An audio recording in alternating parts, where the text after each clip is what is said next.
هذه الرسالة مهمة جدا سيما في هذه الأيام، رسالة إلى من ينام عن الصلاة، إلى من ينام عن صلاة الفجر بسبب شدة البرد، يؤثر النوم والتغطي بالغطاء على القيام إلى صلاة الفجر.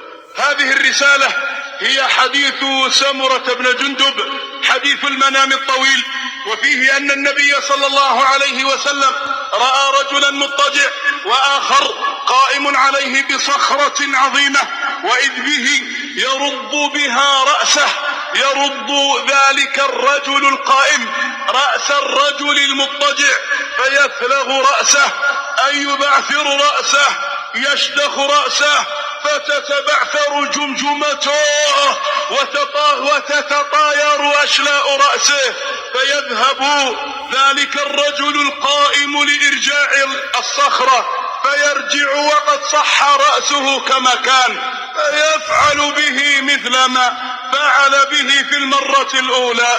النبي صلى الله عليه وسلم يقول للملكين: سبحان الله، ما هذان؟ ما ذنب هذا المضطجع؟ ما جريمته حتى يفعل به ذلك؟